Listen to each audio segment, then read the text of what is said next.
उत्तराखंड में निकाय चुनाव की तारीख को लेकर भले ही सस्पेंस बना हुआ हो, लेकिन बीजेपी ने निकाय चुनाव को लेकर तैयारियां तेज कर दी हैं। इस बीच बीजेपी संगठन के राष्ट्रीय महामंत्री बीएल संतोष ने निकाय चुनाव तैयारियों की समीक्षा की।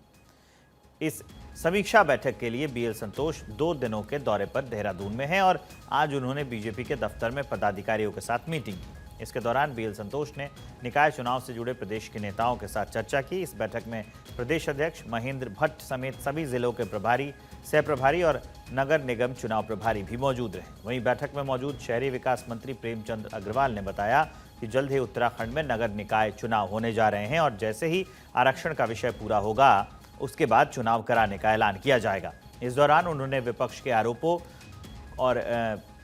पर जवाब दिया और कहा कि कांग्रेस को भी पता लग जाएगा कि निकाय चुनाव कब होंगे। तो साथ ही उन्होंने कांग्रेस को अपने कार्यकर्ताओं के साथ बैठक करने की नसीहत दी। बहुत जल्द चुनाव कराएंगे और वो समय अब आ गया है कि हम चुनाव कराने की स्थिति में आगे बढ़ रहे हैं। आरक्षण का विषय जैसे ही स्पष्ट होगा, आपत्ति और आपत्ति के बाद कार्यक्रम जारी करेंगे और चुनाव कराने की स्थिति में होंगे। यानी कि मैं कह सकता हूँ बहुत जल्द हम निकाय के चुनाव उत्तराखंड में कराने जा रहे हैं। हम लोग तो एक ही बात कह सकते हैं कि अब चुनाव जब सामने होगा तो उनको पता चल जाएगा वो कितने पानी में और हम कितने पानी में। जहाँ तक आपने निकाय चुनाव और हमारे पंचायत चुनाव एक साथ कराने की बात है, देखिए हम लोग अपनी तैयारी में हैं। यानी निकाय चुनाव कराने के लिए हम पूरी तरह से मुस्तैदी से काम कर रहे हैं। वहीं दूसरी तरफ नगर निकाय चुनाव और जिला पंचायत चुनाव को लेकर आज कांग्रेस ने भी मसूरी में बैठक की, जहां देहरादून में कांग्रेस के निकाय प्रभारी प्रकाश जोशी ने मीटिंग में हिस्सा लिया। बैठक का आयोजन कांग्रेस भवन में किया गया था, जहां कार्यकर्ताओं के साथ निकाय चुनाव की रणनीति पर चर्चा की गई और आपसी तालमेल के साथ कांग्रेस प्रत्याशियों की जीत सुनिश्चित करने के लिए एकजुट होकर काम करने की बात कही गई। वहीं आज जब कांग्रेस प्रभारी प्रकाश जोशी जब मसूरी पहुंचे तो कांग्रेस के कार्यकर्ताओं ने जोरदार स्वागत किया।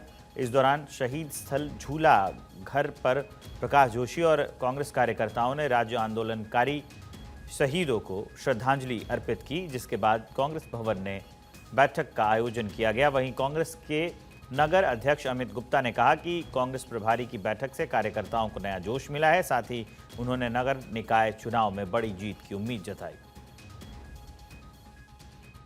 कांग्रेस पार्टी ने मुझे इन्हीं चुनाव की तैयारी के लिए जिम्मेदारी दी है, जिसके उपलक्ष्य में यहाँ आया था आज और बड़ी अच्छी मीटिंग रही, बड़ी ही शानदार। बहुत ही धैर्य से सबने उस मीटिंग में भाग लिया और सबने बड़े रचनात्मक और एक सकारात्मक अपने विचार और अपने जो भी उनके सुझाव थे इस मीटिंग में रखे। आज की मीटिंग पूरी तरह से संगठनात्मक ढांचे को, जो हमारी वार्ड कमेटीज हैं, नगर कमेटी है, उसको फिर से एक सुधार, उसमें जो भी करने की जरूरत है, जो छोटी मोटी कमी भी है, उसको दूर करने पर फोकस करेंगे। डॉक्टर भीमराव अंबेडकर के महापरिनिर्वाण दिवस के मौके पर बीजेपी के प्रदेश कार्यालय में एक कार्यक्रम का आयोजन किया गया। इस कार्यक्रम में बीजेपी के प्रदेश प्रभारी दुष्यंत गौतम ने हिस्सा लिया। साथ ही बीजेपी संगठन के पदाधिकारी और कार्यकर्ताओं ने भी कार्यक्रम में शिरकत की, जहां डॉक्टर भीमराव अंबेडकर के जीवन दर्शन को लेकर चर्चा की गई। इस दौरान बीजेपी प्रदेश मीडिया प्रभारी दुष्यंत गौतम ने कहा कि डॉक्टर भीमराव अंबेडकर का जीवन दर्शन हमेशा लोगों को प्रेरणा देता रहेगा। साथ ही उन्होंने कांग्रेस पार्टी पर भी निशाना साधा और ये आरोप लगाया कि कांग्रेस ने संविधान बदलने की बात की है, जबकि संविधान के साथ कांग्रेस ने खुद क्या किया ये सबको मालूम है। इसके अलावा उन्होंने कांग्रेस पार्टी पर दलित समाज का अपमान करने का भी आरोप लगाया। देखिए, आज डॉक्टर भीमराव अंबेडकर जी का परिनिर्वाण दिवस है। आज पूरे देश के अंदर और विश्व के अंदर उनके पुण्यतिथि पर पुष्पांजलि अर्पित करने का काम किया गया है और देश के प्रधानमंत्री लगातार 26 नवंबर से लेकर 26 जनवरी तक संविधान दिवस के रूप में मनाने का संकल्प लिया है। 2 दिन के पार्लियामेंट में डिबेट होने वाली है। डॉक्टर भीमराव अंबेडकर जी के देश के निर्माण में क्या योगदान रहा है उस पर चर्चा हो गई और उनको भी मुंहतोड़ जवाब दिया जाएगा, जिन्होंने डॉक्टर अंबेडकर जी के संविधान को बदलने का पाप किया है, प्रियम्बल को बदला है उन्होंने। राष्ट्रीय विधिक सेवा प्राधिकरण के निर्देश के मुताबिक चमोली में राष्ट्रीय लोक अदालत का आयोजन किया जाएगा। उत्तराखंड राज्य विधिक सेवा प्राधिकरण नैनीताल के तत्वाधान में राष्ट्रीय लोक अदालत का आयोजन होगा। जहां 14 दिसंबर को जिले के सभी न्यायालय परिसर के साथ जिला जज कोर्ट गोपेश्वर में भी राष्ट्रीय लोक अदालत का आयोजन होगा।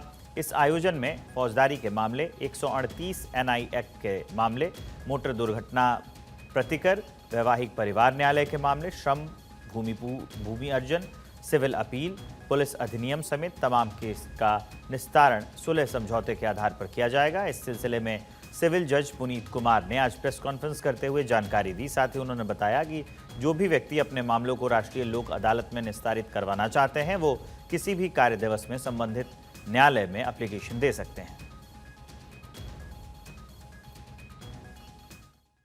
14 दिसंबर 2024 को एक राष्ट्रीय लोक अदालत का आयोजन जो कि पूरे नेशनल लेवल पे किया जा रहा है। जनपद चमोली में भी राष्ट्रीय लोक अदालत में जो यहाँ पे मुकदमे हैं उनका निस्तारण जो है सुलह समझौते के आधार पर किया जाना है। इस संबंध में मेरी अपील है, जिन लोगों के भी मुकदमे जनपद चमोली में किसी भी कोर्ट में है और वो समझौते के आधार पर निस्तारित किए जा सकते हैं, कंपाउंडेबल केसेस है, तो मेरी एक अपील है लोगों से कि वो अपने मुकदमों के निस्तारण के लिए जो है हमारे यहाँ लोक अदालत में निस्तारण के लिए जो है वो आ सकते हैं। उत्तराखंड एक भौगोलिक रूप से चुनौतीपूर्ण राज्य है जिसके दूरस्थ क्षेत्रों तक पहुंच आसान नहीं है। इसी को आसान बनाने के लिए राज्य सरकार हवाई सेवाओं के लिए मजबूत बुनियादी सेवाएं जुटा रही है। इसी क्रम में बीते 2 साल में राज्य में 8 स्थानों पर हेलीपोर्ट बनाकर तैयार हो चुके हैं, जबकि 6 अन्य स्थानों पर हेलीपोर्ट का निर्माण प्रगति पर है। उत्तराखंड नागरिक उड्डयन विकास प्राधिकरण ने 2 साल में सहस्त्रधारा, श्रीनगर गोचर, ये चिन्याली सौड़, हल्द्वानी, अल्मोड़ा, पिथौरागढ़ और मुनस्यारी में हेलीपोर्ट तैयार किए हैं जो अब यात्रियों को अपनी नियमित सेवाएं दे रहे हैं। इसके बाद युकाडा, त्रिजुगीना नारायण, जोशीमठ, मसूरी, रामनगर, बागेश्वर, हरिद्वार में हेलीपोर्ट पर काम प्रारंभ कर चुका है। इन सभी जगह अगले 1 साल में काम पूरा करने का लक्ष्य रखा गया है। युकाडा के अपर मुख्य कार्यकारी अधिकारी दयानंद सरस्वती के मुताबिक इसके साथ ही राज्य में अब 100 से ज़्यादा हेलीपैड बनकर तैयार हो चुके हैं जो किसी भी यात्री सेवा या आपातकालीन स्थिति में ऑपरेशन के लिए उपलब्ध हैं। इस तरह राज्य में अब दूर दराज तक एयर कनेक्टिविटी के लिए बुनियादी सुविधाएं उपलब्ध हो चुकी हैं। बांग्लादेश में हो रहे हिंदुओं पर अत्याचार के विरोध में तमाम हिंदुवादी संगठन अब मुखर हो रहे हैं। इसी के चलते बीजेपी और हिंदुवादी संगठनों ने 8 दिसंबर को रुद्रपुर में होने वाली रैली को सफल बनाने के लिए रूपरेखा तैयार करने की बैठक की। इस बैठक में तमाम हिंदुओं के प्रतिनिधियों ने भाग लिया। संगठन का कहना है कि जिस तरीके से बांग्लादेश में हिंदुओं का उत्पीड़न किया जा रहा है ये गंभीर विषय है। इसे लेकर तमाम हिंदुवादी संगठन रुद्रपुर में एक रैली निकालेंगे जिसमें गदरपुर में भी सैकड़ों लोग हिस्सा लेंगे। रैली के बाद प्रधानमंत्री नरेंद्र मोदी और राष्ट्रपति के नाम एक ज्ञापन जिलाधिकारी को सौंपा जाएगा जिसमें बांग्लादेश में हिंदुवादी लोगों का उत्पीड़न रोका जा सके। देखिए, ये एक मानवाधिकार मंच के माध्यम से जो हमारे बांग्लादेश में जो हिंदू लोग रह रहे हैं उनके साथ जो अत्याचार हो रहा है और वो अत्याचार के खिलाफ हमारे जितने भी हिंदू संगठन हैं, धार्मिक संस्थाएं हैं, जितनी सामाजिक संस्थाएं हैं आज गदरपुर में एकत्रित तो हुई हैं और उनके माध्यम से एक ज्ञापन जो सरकार द्वारा या भेजा जाना है, क्योंकि ये हिंदुओं पे अत्याचार बहुत टाइम से, क्योंकि बहुत वर्ष पहले जब हमारे बांग्लादेश में हमारी सरकार ने और बहुत ही उनकी सहायता की थी, आज हमारे ही देश के जो नागरिक वहाँ पे रह गए हिंदू, उनके साथ इतना बड़ा अत्याचार और उनके साथ मार काट और उनको भगाया जा रहा है वहाँ से और उनके साथ बहुत अत्याचार हो रहा है। खबर लक्सर से है जहां एथल बिजली फीडर से जुड़े लोगों को पावर कट और लो वोल्टेज से समस्या से जल्द निजात मिलेगी। बता दें कि फीडर को पीपली बिजली घर से जोड़ने वाली नई लाइन का काम अब अंतिम चरण में है। रेलवे ट्रैक के नीचे से लाइन गुजरने की स्वीकृति मिलने के बाद विभाग के काम तेज कर दिए गए हैं। एथन बुजुर्ग फीडर को अभी लक्सर बिजली घर से सप्लाई मिलती है। इस फीडर से करीब 7,500 उपभोक्ता जुड़े हैं जिनमें 2000 के आसपास किसानों की नलकूप कनेक्शन भी है। ज़्यादा कनेक्शन होने के कारण इस फीडर पर क्षमता से अधिक लोड है। इससे रोजाना पावर कट या लो वोल्टेज की समस्या रहती है। एथल क्षेत्र के लिए जो है बिजली घर लक्सर से जो है बिजली दी जाती है। लगभग 45 किलोमीटर का फीडर है, जिससे ओवरलोड होने के कारण गर्मी में ट्यूबवेल चलाते हैं लोग, औरों भी है। धीरे लोड बढ़ा है, जिससे ओवरलोडिंग की समस्या हो रही थी, जिसको देखते हुए बहादुरपुर जेट स्थान और बहादुरपुर और सिद्धड़ू 2 स्थानों पर जो है रेलवे के अंडरग्राउंड केबल पास होना था, जिसका लगभग 6-7 वर्षों से 2017 से एनओसी की बात चल रही थी। अब एनओसी प्राप्त हो गई है और कार्य जो है उस पर किया जा रहा है, अंडरग्राउंड पासिंग का, ट्रैक के नीचे से पासिंग का, जिसकी उनको जो अनुमति की फीस थी वो भी जमा कर दी गई है, उसका भुगतान भी कर दिया गया है। उत्तराखंड में इस हफ्ते मौसम बदलने के आसार नजर आ रहे हैं और मौसम बदलने से ठंड बढ़ने की भी पूरी संभावना है। मौसम विभाग का अनुमान है कि 8 और 9 दिसंबर को पश्चिमी विक्षोभ सक्रिय होने वाला है, जिसके चलते उत्तराखंड के मौसम में बदलाव हो सकते हैं और आने वाली 8 और 9 दिसंबर को उत्तराखंड में कुछ जगहों पर हल्की बारिश और ऊंचाई वाले इलाकों में बर्फबारी की संभावना है।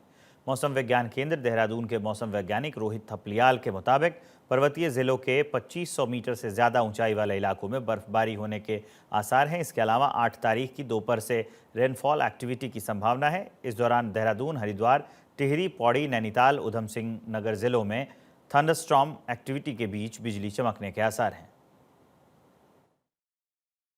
एक पश्चिमी विक्षोभ 8 और 9 तारीख को उत्तराखंड को प्रभावित कर सकता है, जिसके कारण 8 और 9 तारीख को उत्तराखंड में कुछ स्थानों पर बहुत हल्की से हल्की वर्षा और बर्फ़बारी मिलने की संभावना है, जबकि कहीं कहीं हल्की से मध्यम दर्जे की बारिश और बर्फ़बारी मिल सकती है।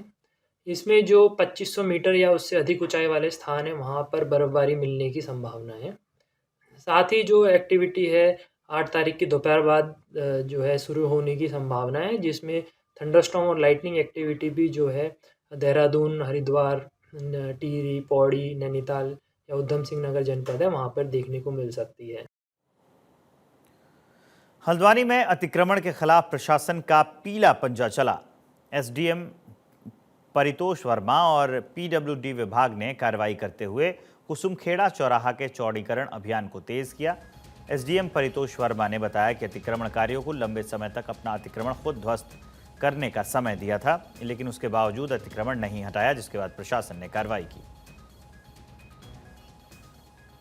देखिए, यहाँ पे कुसुमखेड़ा चौराहे पे एक आवासीय लीज थी, जिसे निरस्त कर दिया गया है और क्योंकि यहाँ पे लोक निर्माण विभाग को द्वारा सड़क की आवश्यकता बताई गई है, तो इसी की आवश्यकता के दृष्टिगत ये लीज भी निरस्त की गई है और इस जगह को लोक निर्माण विभाग को हैंड ओवर भी कर दिया गया है। इसकी बिल्डिंग जो 5 मंजिला भवन था, इसको तोड़ने के लिए भवन स्वामी द्वारा समय मांगा गया था और निर्धारित समय उपरांत भी भवन स्वामी द्वारा क्योंकि भवन को ध्वस्त नहीं किया गया, इस कारण आज यहाँ पे विभाग के द्वारा बलपूर्वक इसको तोड़ा जा रहा है।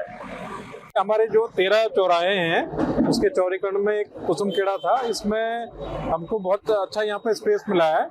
जो काफी समय से ये अतिक्रमण वाली बिल्डिंग थी, इसको तोड़ने के लिए हम लोगों ने इनको नोटिस दिया था, साथ में समय भी दिया था कि इसको तोड़ लें, तो इसमें काफी इन्होंने लंबा समय लगा लिया था।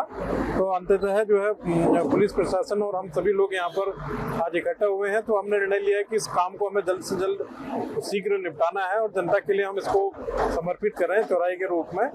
यहाँ पर आगे जो फ्यूचर में प्लान है, ये आप लोग देख रहे हो, जो ये बिल्डिंग वाला पार्ट है, इसको हम संभवतः एक रोटरी के रूप में प्लान कर रहे हैं और ये आने वाले समय में एक क्लॉक टावर के रूप में हो सकता है। उसको हम लोग थोड़े मॉडर्न लुक दें, उस तरह के कुछ स्कल्पचर की तैयारी इसमें हम लोग प्लान कर रहे हैं।